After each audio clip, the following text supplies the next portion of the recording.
This story comes to us from 8newsnow.com. It's out of Las Vegas, and they give an update right up front. It's about Corrections Officer Chris Wilson.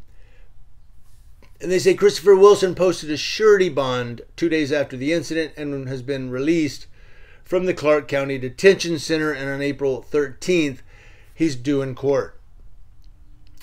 But looking at the story, the Las Vegas Metro Police Department released the arrest report of Corrections Officer Christopher Wilson, who faces several domestic violence charges after strangling his girlfriend. Police said detectives responded to an email they received from a woman on March 14th saying she'd been in a fight with her boyfriend and feared filing a report because he was a Las Vegas Metro Police Department police officer. The woman told police she had been dating Chris Wilson for almost 2 years, having a brief breakup in January before getting back together in February.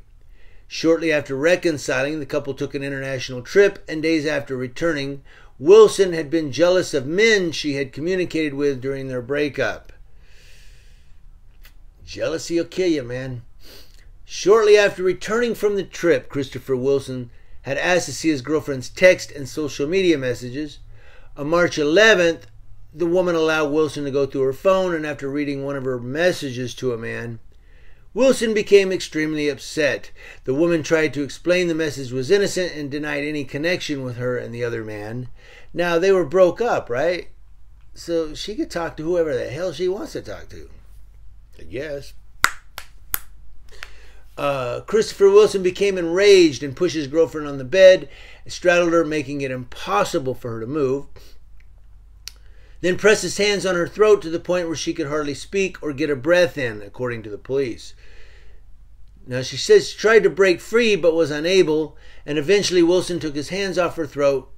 Both got off the bed. She then threw her phone at Christopher Wilson, yelling at him to reread the text. The phone hit the side of his face, giving him a small cut near his left eye, hence the Band-Aid. The woman then grabbed her phone and belongings, walked out of the room. Wilson followed behind her and kicked her in the back, making her fall down a flight of stairs.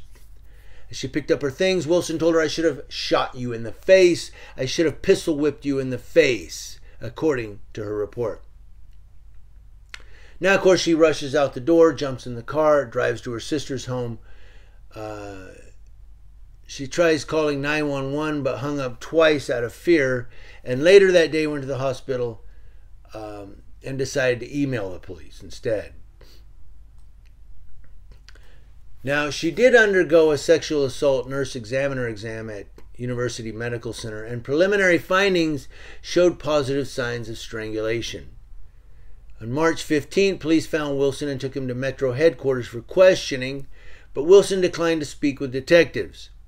Wilson was arrested for domestic battery and faces 2 counts of domestic battery by strangulation and 1 count of domestic battery. Too bad she didn't record the threats like, "Oh, I should have shot you in the face. I should have pistol whipped you." How many people on the street has this police, or how many people in the jail has this corrections officer said that to? "Man, I should pistol whip you in that cell right there." I'm just asking. I'm not saying he said it. I'm asking how many people he may have said that to. But it's another one. He's a corrections officer. So here's another one where, the University Medical Center found positive signs of strangulation.